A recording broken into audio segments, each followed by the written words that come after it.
As células sanguíneas são os principais componentes do sangue e são divididas em três tipos principais: glóbulos vermelhos ou eritrócitos. São as células que transportam o oxigênio dos pulmões para todas as células do corpo e trazem de volta o dióxido de carbono dos tecidos para ser eliminado. A hemoglobina presente nos glóbulos vermelhos liga-se ao oxigênio para transportá-lo eficientemente às células, fornecendo o oxigênio necessário para a produção de energia. Os glóbulos vermelhos produzidos na medula óssea vivem em média 120 dias e são eliminados pelo baço e fígado. Glóbulos brancos representam o sistema de defesa do organismo e desempenham um papel crucial na proteção contra infecções e agentes estranhos. São divididos em diferentes tipos. Neutrófilos são os leucócitos mais comuns e agem como a primeira linha de defesa contra infecções bacterianas. Eles respondem rápido aos sinais de infecção e aparecem em grande quantidade no começo dos processos inflamatórios. Eosinófilos. Eles são fundamentais no combate a parasitas e também participam de reações alérgicas. Liberam enzimas e proteínas específicas que ajudam a eliminar parasitas e diminuir a inflamação nas reações alérgicas. Basófilos, embora sejam os leucócitos menos comuns, contêm glânulos com histamina, que promove vasodilatação, e heparina, um anticoagulante, sendo fundamentais nas respostas alérgicas e inflamatórias. Linfócitos estão envolvidos nas respostas imunológicas adaptativas, com dois tipos principais: os linfócitos T e B. Os linfócitos T ajudam a coordenar a resposta imunológica e podem destruir células infectadas diretamente. Já os linfócitos B produzem anticorpos, que são proteínas que se ligam a agentes patogênicos e ajudam a neutralizá-los. Monócitos são os leucócitos maiores e se tornam macrófagos quando se movem para os tecidos. Como macrófagos, eles engolem micro-organismos e restos de células, ajudando a limpar o tecido e contribuindo para a cicatrização. Além disso, eles apresentam antígenos, partes de agentes patológicos, para outros leucócitos, plaquetas ou trombócitos. Têm um papel essencial na coagulação do sangue. Quando ocorre uma lesão em um vaso sanguíneo, as plaquetas se agrupam no local, liberando substâncias químicas que iniciam a formação de um coágulo. Além disso, as plaquetas liberam fatores de crescimento que ajudam a reparar o tecido danificado e restaurar a integridade dos vasos sanguíneos. Como vimos, cada um desses componentes do sangue desempenha papéis fundamentais para a saúde e o funcionamento do organismo, contribuindo para o transporte de gases, defesa contra infecções e controle de sangramentos. Plasma é um líquido amarelo claro que representa mais de 50% do volume sanguíneo. Sua principal função é garantir o transporte de substâncias pelo corpo. É uma solução aquosa que contém substâncias dissolvidas, como proteínas, nutrientes, como glicose, lipídios, aminoácidos, produtos de excreção, como ureia, ácido lácteo, gases, como oxigênio, dióxido de carbono, nitrogênio, e eletrólitos, como sódio, potássio e cloreto. Comparando o plasma e o líquido intersticial, a diferença está na concentração de proteínas, que é bem maior no plasma, já que as paredes dos capilares dificultam a passagem da proteína. Tipos de proteínas plasmáticas. Albuminas é a proteína mais comum no plasma e ajuda a manter o equilíbrio de líquido entre os vasos sanguíneos e os tecidos, regulando a pressão osmótica. Além disso, transporta várias substâncias, como hormônios e medicamentos. Globulinas elas ajudam a transportar lipídios e hormônios, atuam na defesa do organismo e também participam na coagulação. Fibrinogênio é essencial para a coagulação do sangue, ajudando a formar coágulos que param os sangramentos, sendo produzidos pelo fígado. Podemos citar também a diferença entre plasma e soro. O soro é o plasma que teve fibrinogênio e outras proteínas de coagulação removidos. Hematopoiese é o nome do processo de criação e maturação das células sanguíneas. Nesse processo também ocorre a diferenciação de cada tipo celular, para que possam desempenhar suas determinadas funções para o equilíbrio do organismo. A célula estaminal é responsável por se dividir e se renovar.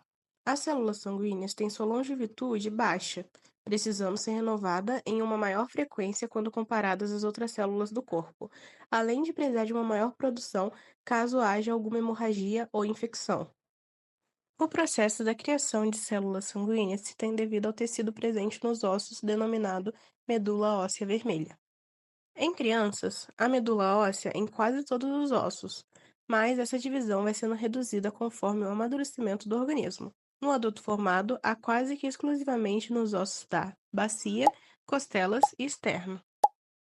Sistema circulatório ou sistema sanguíneo, podemos dividir suas funções principais da seguinte forma: o primeiro papel importante do sangue é o transporte de gases. Os glóbulos vermelhos, por meio da hemoglobina, capturam o oxigênio nos pulmões e os liberam na célula. E o dióxido de carbono, que é um subproduto do metabolismo, é levado de volta aos pulmões para ser expelido.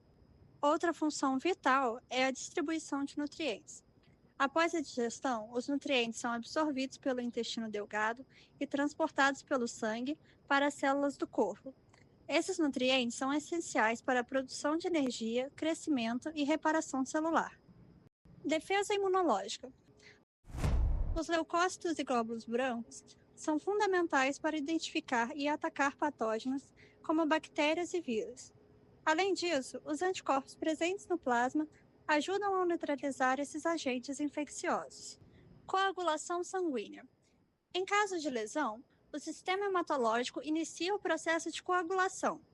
Isso envolve plaquetas e proteínas plasmáticas que formam um coágulo, fechando a ferida e evitando a perda excessiva do sangue. Manutenção do equilíbrio hidroeletrolítico. O sangue também regula a quantidade de água e eletrolitos no corpo. Essa função é essencial para manter a pressão arterial e o volume sanguíneo adequado. Transporte de hormônios. Por fim, as glândulas endócrinas liberam hormônios na corrente sanguínea, que são transportados para o órgão e tecidos-alvo. Esses hormônios regulam diversas funções corporais, como metabolismo e crescimento. Como vimos, o sistema hematológico desempenha funções fundamentais para a manutenção da homeostase e o funcionamento saudável do organismo. Diapedese. Os neutrófilos são um tipo de célula do sangue que atua como um verdadeiro soldado de defesa no nosso corpo. Quando há uma infecção ou lesão, essas células são acionadas e partem em busca do local afetado. A jornada dos neutrófilos começa nos vasos sanguíneos, onde eles precisam atravessar a parede do vaso para chegar ao local exato do problema. Esse processo, conhecido como diapedese, ocorre em várias etapas. Primeiro, moléculas sinalizadoras chamadas quimiocinas atraem os neutrófilos para as paredes dos vasos, indicando para o foco da inflamação. Uma vez na parede do vaso, os neutrófilos se ligam temporariamente em um movimento de rolagem ao longo do endotélio. O rolamento ocorre graças a moléculas de adesão chamadas selectinas, presentes no endotélio e outra substância nos neutrófilos. Conforme o neutrófilo se aproxima do local da inflamação, ele recebe sinais para parar.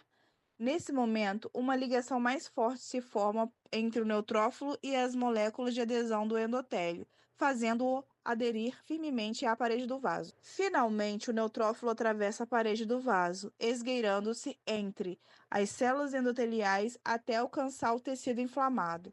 Lá, ele começa sua missão de defesa, destruir patógenos e promover a cura. Esse movimento é essencial para a nossa resposta imunológica e é uma verdadeira operação de defesa celular. Assim funciona a diapedese, um processo fundamental que mantém nosso corpo protegido.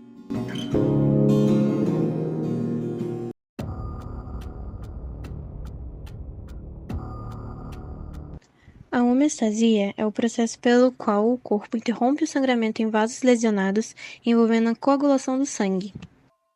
Esse sistema mantém um equilíbrio delicado. Pouca coagulação leve a sangramentos excessivos, enquanto muita coagulação pode causar bloqueios perigosos nos vasos sanguíneos. A hemostasia envolve 3 passos principais: constrição dos vasos sanguíneos, para reduzir o fluxo e facilitar a coagulação, ação das plaquetas, que aderem à área lesada formando um tampão, e a ativação dos fatores de coagulação, proteínas que, junto às plaquetas, criam uma rede de fibrina, formando um coágulo que sela a ruptura dos vasos. Quando ocorre uma lesão, as plaquetas se acumulam na área, alterando sua forma para aderirem ao vaso danificado. Com a ajuda de proteínas como colágeno, a trombina e o fator de von Willebrand, elas formam uma malha que captura células sanguíneas e estabiliza o coágulo. O processo termina com a produção de fibrina, que reforça o coágulo e mantém o vaso selado até a cicatrização completa. Doenças no fígado, que é o órgão responsável por produzir muitos fatores de coagulação, podem aumentar o risco de sangramento. A deficiência de vitamina K também prejudica a coagulação, já que essa vitamina é essencial para a produção de alguns fatores. Medicamentos como a aspirina e anticoagulantes orais podem interferir na coagulação. Eles são administrados a pessoas com risco elevado de trombose para evitar a formação de coágulos, que podem causar infartos, AVCs ou embolia pulmonar. Esses medicamentos controlam a atividade das plaquetas ou dos fatores de coagulação, ajudando a manter o equilíbrio na hemostasia e evitando complicações graves. Principais patologias. Leucemia. Apesar de ser conhecida, é uma doença que afeta menos de 150 mil no Brasil, assim sendo considerada uma patologia rara, dependendo do tipo. A doença é um câncer que afeta os tecidos responsáveis pela produção sanguínea, afetando diretamente as células que combatem infecções. Existem mais de 12 tipos de leucemia. Trombose. Ocorre devido à formação de coágulos nos membros inferiores, que impede o fluxo de sangue normativo, causando dor e inchaço. A patologia pode evoluir para uma embolia, quando o coágulo se desprende e vai para outra parte do organismo, como cérebro, pulmão ou outra área, causando lesões graves. Doenças hemorrágicas. São consideradas todas aquelas que comprometem o processo de hemostasia, caracterizado por sangramento excessivo. Pode ocorrer após um trauma ou de forma espontânea. Anemia. Condição comum que varia o tipo. É caracterizada por hemácias disfuncionais ou em sua falta. Curiosidades. Pessoas com anemia em estado mais avançado possuem sangue na tonalidade de vermelho mais claro. Isso ocorre devido à falta de hemácias no sangue, e a hemácia a célula responsável pelo tom vermelho do sangue.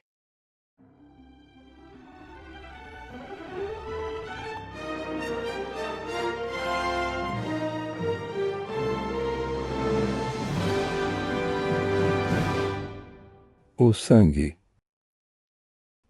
Oferecimento: Ana Luísa Pontes, Camila dos Santos, Fernanda Gabriele, Maria Eduarda Nascimento, Raoni Luzia, Vanessa Souza.